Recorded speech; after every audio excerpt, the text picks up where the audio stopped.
Did you know that half the world's population lives on less than $2.50 a day? But also, did you know that in the United States, the wealthier neighborhoods have a higher rate of suicide?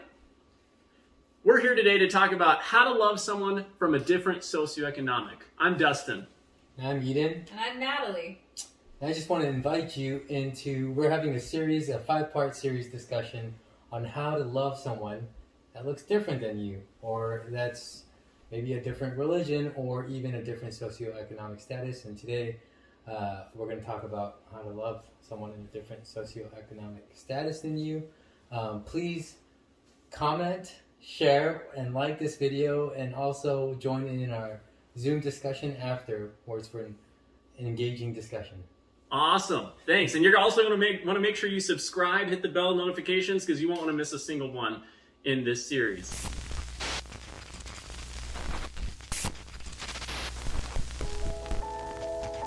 I'm Pastor Dustin Serns. We are super stoked to have you join us for this.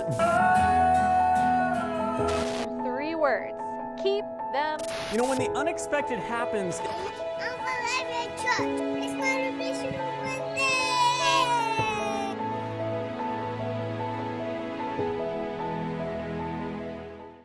so, how do you love someone from a different socioeconomic position than you? What do you guys think? Where does it start? Hard question. It's just an interesting one to wrap your mind around. Yeah. I think it was easy for us to talk about how to love someone in a lower socioeconomic status than us, because it's almost obvious, we're like, we can go feed the hungry or donate to an organization, or but then when we talked about what about a higher socioeconomic status, it took us a while to think about that, but you had some enlightening things to talk about there. So let's unpack this a little bit. Right before we talk about like the practical, like how to love someone, because this is 2 directions that you said, right? How to love someone from a higher, lower. I mean, they're all the same in the sight of God, right? But like how to love somebody with more material resources, or how to love somebody with fewer material resources than the position that you're in currently, right? Yeah. So this is 2 directions, which is unique in this, and so it'll be a good discussion because it may be the same, it may be different in those principles. But before we even jump into the practice of one side or the other, my question is, why do we care so much what someone's socioeconomic status is? Whether or not it's conscious, why do we care in our Western culture today so much about this? Seems to be a huge way that we define ourselves. Ooh. We, especially in a Western society that's so individualistic and maybe not as community-based as some other nations around the world and groups of people, here we're very concerned with what we have or what we don't have. That's something I've noticed, at least growing up in the US, is that a lot of the ways we define ourselves is by our stuff or our job or our status. And one of the first questions people ask is, what do you do? Like, what's your job? And so that's a very typical greeting in the US, or a way to get to know someone initially, is what do you do? And then when you hear the answer to that question, you automatically categorize them in your mind. And I know for myself, when I meet somebody and they tell me what their career is, I instantly estimate how much money they must make, and what kind of a house they must have, what kind of car they must drive, what their family must be like. You make all these assumptions that may or may not be true. Speak truth, just based on those little things. So it's kind of crazy. Yeah, I always try to. There's people that I'm a physician, and people that are like define their lives by being a physician, and I just I don't know, when I hang out with a group, I try to not even obviously I'm wearing scrubs right now. It says that to you, but I try not to even have that as a discussion, because I just want to get to know the person. And I feel like once I tell them I'm a physician, they almost kind of label me and put me in a different thing. And it goes both ways, I guess. And so for me at least, I try to stay away from that until like the very last minute. Yeah. So there's Yeah. what you're saying though is there are barriers that get automatically put on as soon as we judge and figure out where that other person's socioeconomic is. Sometimes it happens instantly, but as soon as that happens, we put up That's barriers, true. Yeah. and we Yeah. feel it, Yeah. right? And so this is why we're having this conversation: Yeah. how to love somebody from a different socioeconomic. And I think that the roots of it are more felt than talked about or even perceived. But in the Western culture, the dominant religion, I would say, is consumerism. Yeah.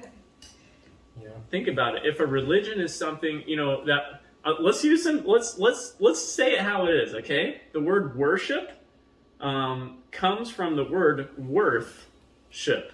It's what we value, right? Yeah. Worship is what you value. And so many people think, oh yeah, that's just a secular activity or whatever. But the point is, the religion of consumerism is embedded in our culture today. And what does a religion provide? It provides what you value, what is worthy of our attention, what is worthy of our sacrifice, what is worthy of our resources. Yeah. What is the definition of the good life and human flourishing, and how do we achieve that? And that is the message that we're bombarded with all the time, every day, every picture, every picture on your phone, every picture that's on a billboard or whatever. It paints this picture of consumers, of this carefree attitude. They're perfect looking. They got and they're happy. We realize, man, my life's not as perfect as theirs is, but look, they drive this kind of a car, or they dress in this kind of clothes, or they have this kind of phone, or whatever. And so we naturally associate, or hey, they have passionate love going on, sexuality going on. So it must be because the cologne that they wear, right? Or, Yeah. you see this kind of stuff, right? And so it's embedded that, oh, that's the good life. So it must be because of the environment, because of the things they have, because of the environment. And so then we go through these practices to surround ourselves with the same thing, and we get that dopamine hit of like, ooh, I'm making my way toward, I'm healing the brokenness inside my own, the emptiness inside my own soul. But we all recognize that it doesn't deliver.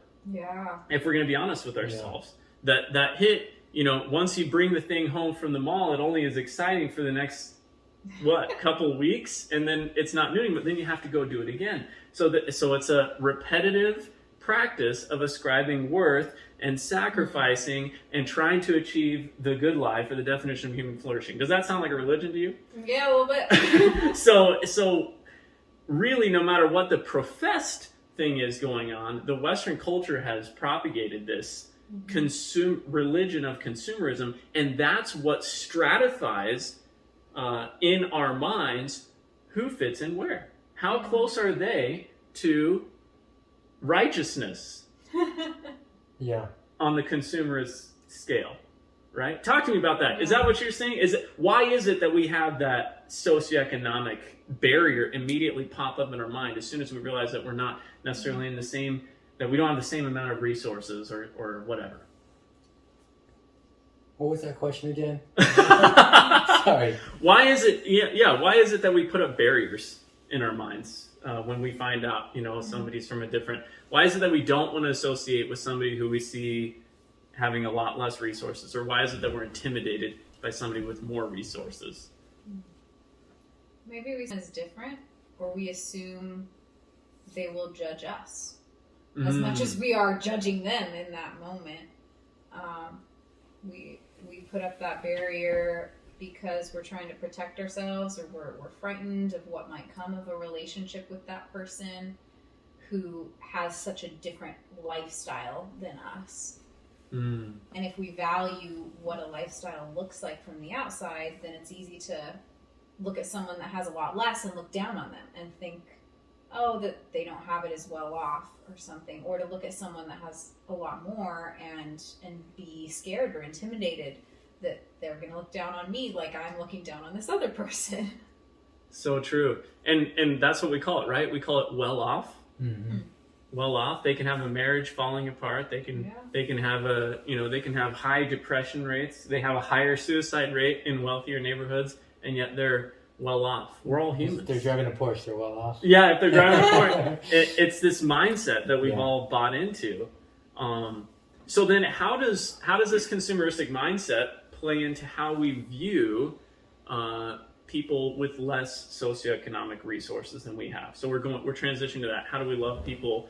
Sometimes they're called the poor, but how does this mindset play into how we view that? What the problem is, and how we can love them?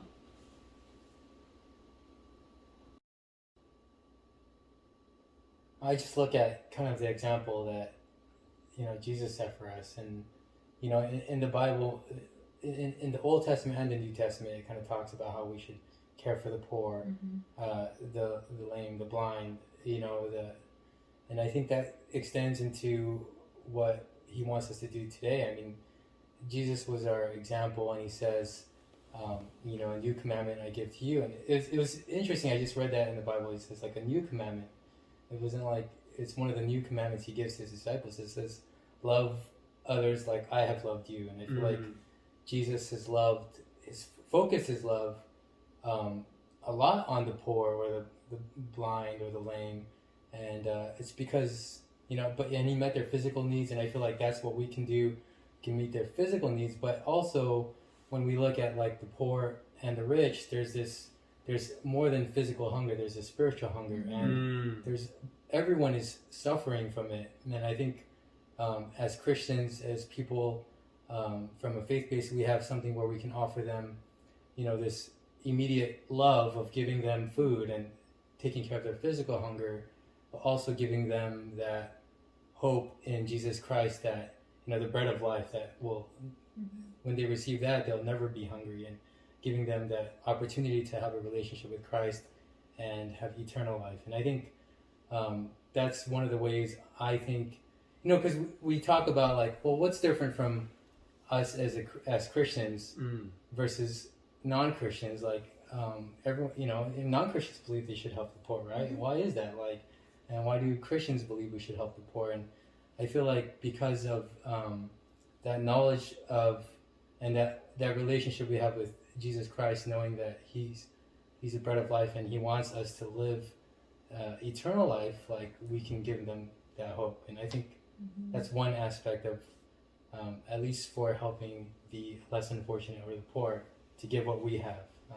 And it goes both ways, because it shows that there's something more to this life than just our material possessions, that there's something more beyond this than just the stuff we have. And that's something that applies to everybody, no matter how much or how little they have, is that even if they have little, then there's hope that in God for more. And if they have much but are still suffering from depression, say, there is hope in God in that area as well.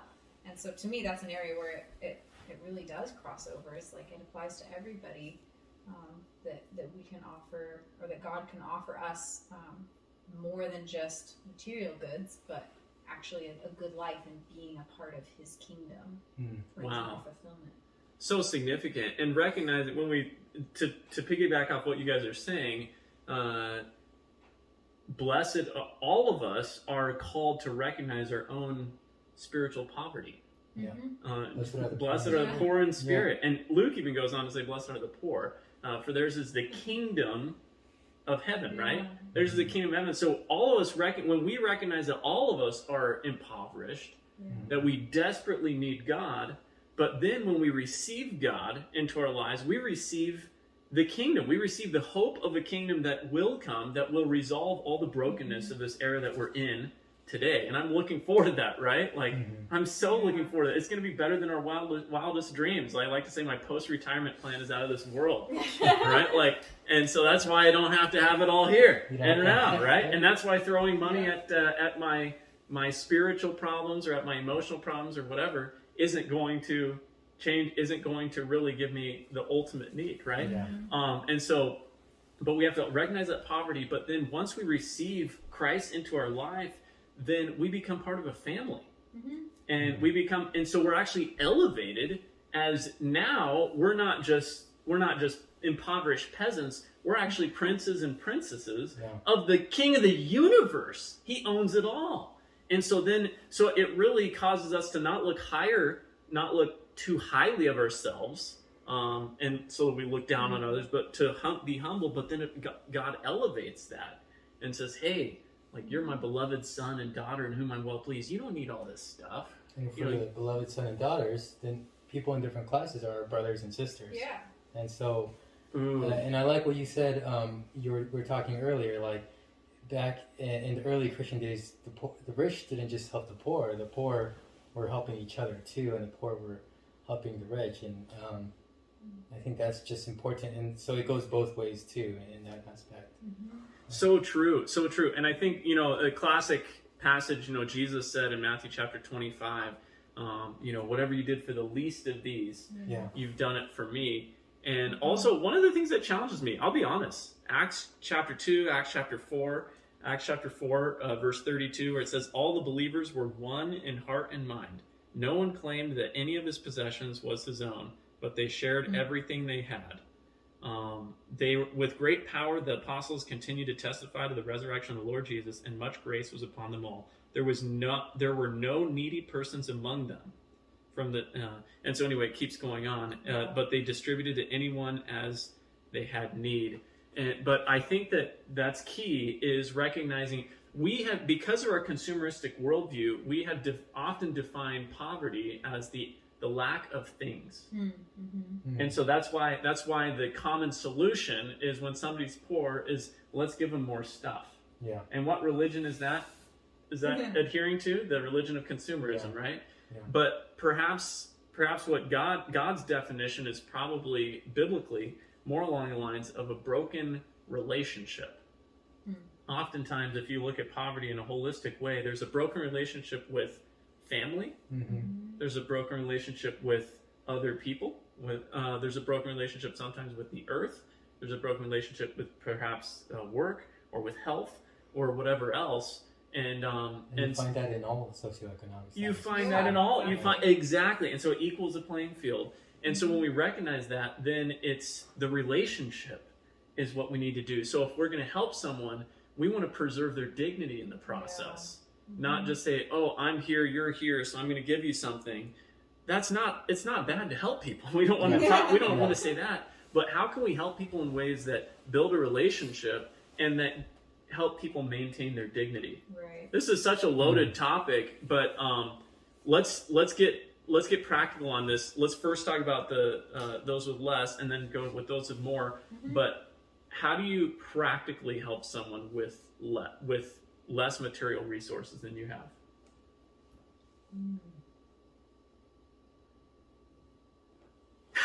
How do you practically? I mean, there's so many. How do you love things. them? Yeah. How do you love them? How do you love them? Because how do you help them practically if someone has less? Of course, we could think of all kinds of ways that you can develop long-term solutions to physical problems that are going on, whether it's mental health related or drug related, or a lack of food in the home, or all those kinds of things.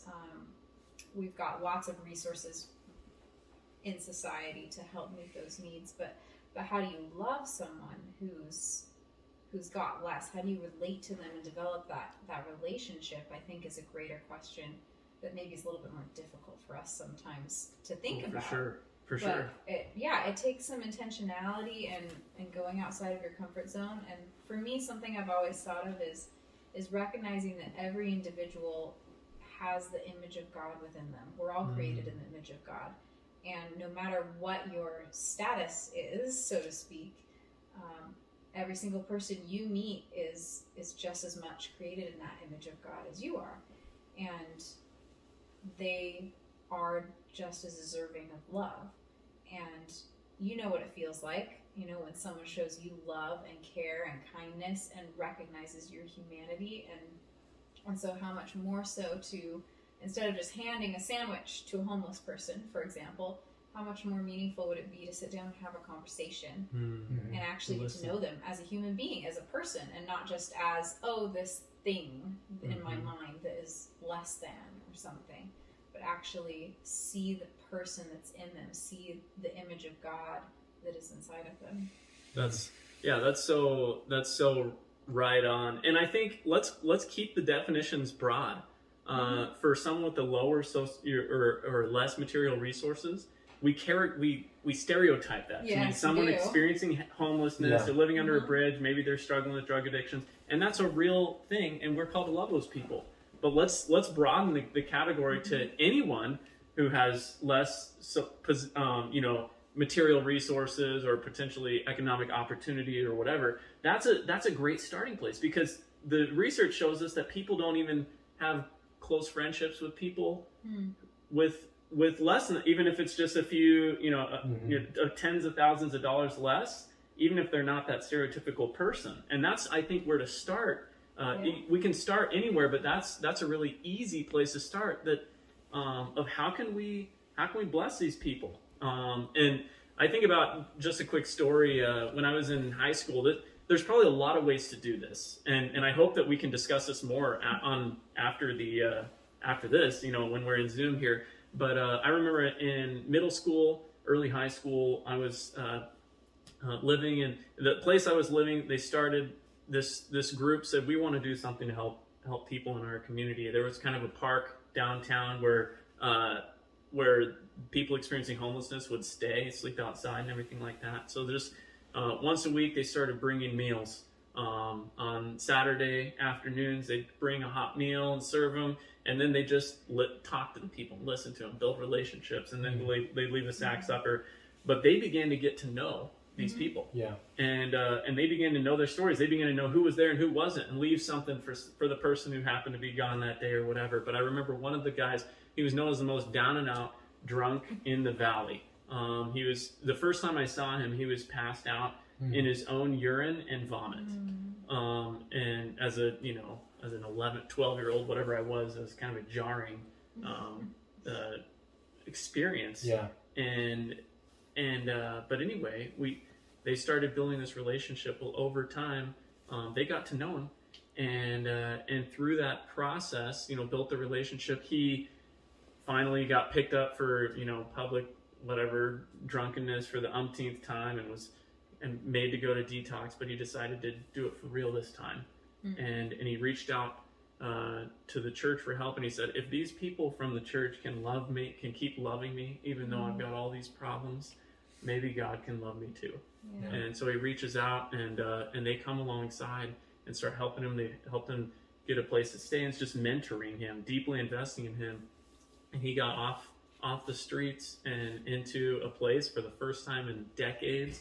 He got sober. He got he was able to win victory over tobacco, and he got to know Jesus Christ. He started connecting with that church, with my home church there, and we got to see him make a decision for Christ. The God that he didn't even know if existed, or if he did, definitely didn't love him. He realized, wow, if these people can love me, maybe God can love me too. We got to see his life change in an incredible way, and learn to read for the first time through those experiences, and read his Bible, and passed away only a couple of years after that because of all the health challenges. But that was a really powerful experience. There's lots of ways to do it, but that's just one simple example of what can happen when we do that. But let's talk about, how do we love somebody who has more material resources than us? Yeah. Well, I think you're talking about like if love is an action, and that action to me is service, and I feel like we can still serve people. One of the verses that I just popped up was, to him much is given, much is expected. And I feel like, and not just in material wise, what we're talking about, I feel like as for me, like the most valuable thing I have in my life is just the personal knowledge and relationship that God has died for me. All right. And how could you not want to share that with people, regardless of whatever socioeconomic status is? That's right. If you found an unlimited pot of gold somewhere, and it was unlimited, what did you tell everyone? Like, you just shouted to him, it was like, hey. Yeah. But like, and I just feel like that's just something that I thought you could share with even the wealthy, because they're also suffering from, a lot of them are suffering from, like you said, depression is rampant in the wealthy, and I think they're all searching. Sometimes a lot of times, I think the issue with the wealthy, and even regardless of wherever you stand, is the more you have, the more you want, and I think they continue to try to find fulfillment in things and maybe achievements, and we just realize that at some point whatever they work so hard for, at the end they don't find fulfillment. And, So they have some of the same struggles. Some of the same struggles no matter what, socioeconomic. What's that look like for you, Natalie? How's that been?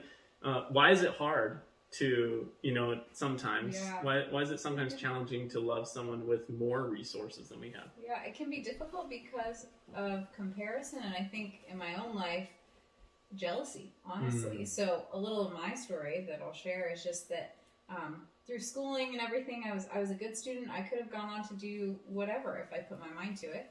And I felt this call of God in my life to become a pastor and do ministry full time.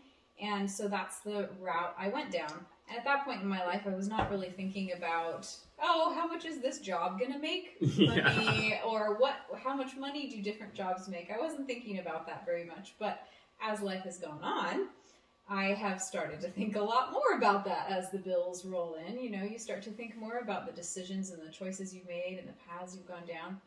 And when I was recently graduating from my master's degree, which was a religious degree, I started thinking about this new job I was going into and thinking about comparing my life to some of my friends who just finished medical school, and thinking about how our lives are going to look different after this. And my initial thoughts were, oh man, they're going to make so much more money than me. And I got really jealous of them as I started to think about, even though I'm entering this new job, I'm not going to be making that much. And my life's not going to look that great in comparison. And I started comparing and becoming jealous. But I wasn't really thinking about things from their perspective and some situations that they might be going through. I was just consumed by my own jealousy of the situation I was in. It's kind of the whole, the grass is always greener on the other side. Yeah. And I've had to work through that and deal with that and realize, if I was in the opposite position, I'd probably be jealous of that pastor over there that got to do all this stuff in their 20s and wasn't stuck in medical school. I know that's something you were mentioning earlier. If you want to jump into that. Yeah. So there's a trade-off, but I appreciate that authenticity. I think it's so true. All of us are susceptible to envy, no matter who it is and what, in what particular, that comparison culture that we live in. That's really more than culture. It's an impulse from our selfish, sinful hearts.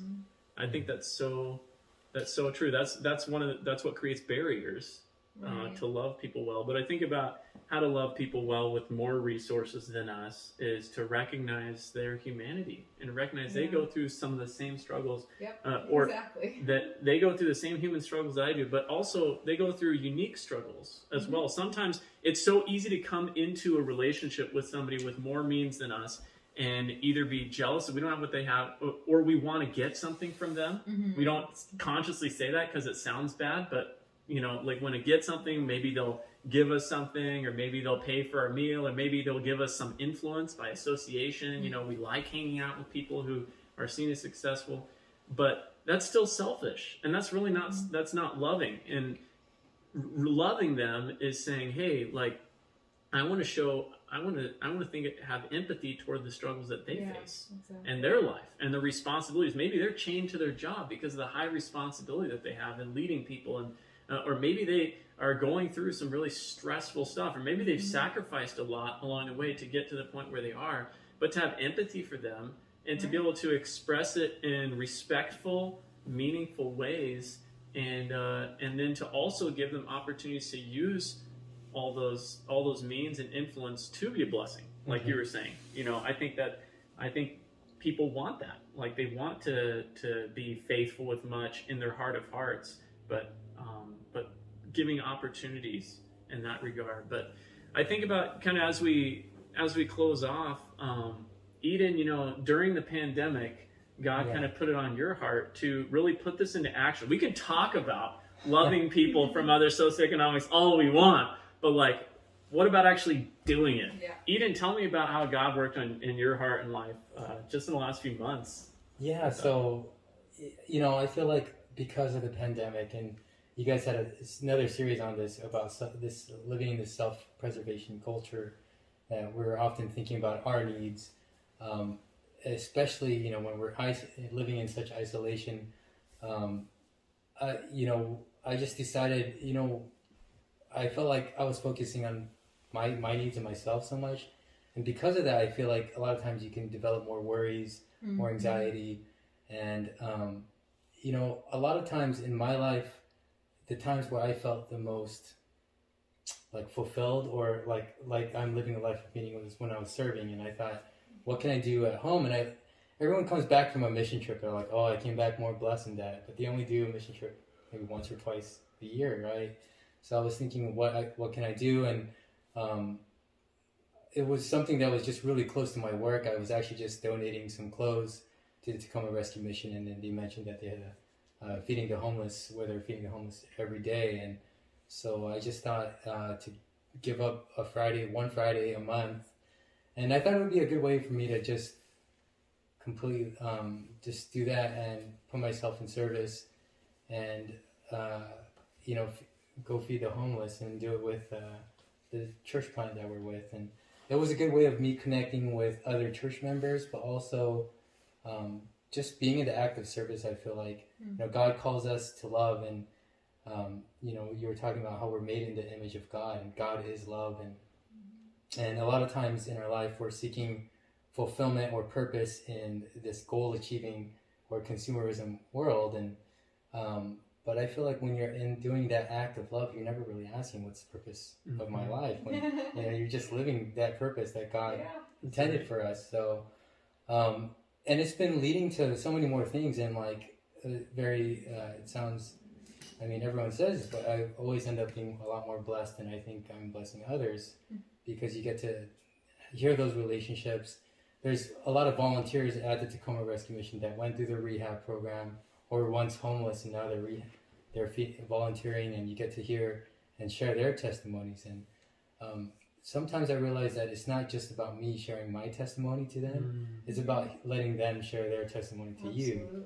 And so it's been a really good blessing. So if you're in the Tacoma area, in fact, we're actually doing, because of that, we're doing a free eye clinic, just because we were asking what needs they have, and I thought, well, what can I do to continue to give? And so Life Bridge Church, we're doing a free eye clinic at Tacoma Rescue Mission. So awesome. Yeah, it's really good. That is, we're super pumped about it. Hopefully be able to serve over 100 people experiencing homelessness with free prescription glasses and stuff to just make their lives better, right? And so I think of one takeaway is, what is a baby step that we can actually do this week? And this is for all of us to reflect on. We'll continue the discussion. But what is a baby step? Sometimes we make it more complicated than it needs to be. For you, it was like, I'm going to set a date on the calendar. We're going to show up and help Tacoma Rescue Mission. Who's coming with me? And a whole group has come with you ever since. But then through those interactions and experiences, you said, how can we do more? And how can we do more? And how can we do more? And I think that's the progression. And you always want to do more. And you want to do more because so to start that journey is to do something. And then God will continue to lead you on that journey. Okay, let's pray together. Natalie, would you pray for us? Dear God, I thank you so much that we could have this time together. I ask that you bless our Zoom discussion after this. And I thank you for the ways that you're working in our lives and helping us to learn how to love people who are different from us, and in this case, might be from a different socioeconomic background than we are.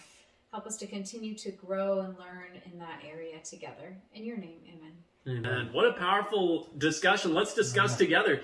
We'll put the meeting ID right up on the screen. Jump into Zoom with us just for 20 minutes, and we'll continue this discussion, how to love someone from a different socioeconomic position than you are, whether they have less material resources or more material resources, and what makes that challenging, what have you experienced in your lives, or you can just jump in and listen in if you want to and hear the discussion. But these are challenging things that we want to wrestle with and then also live out.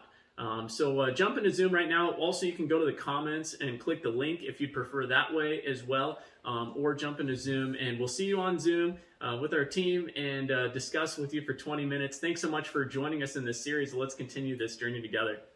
Thank you.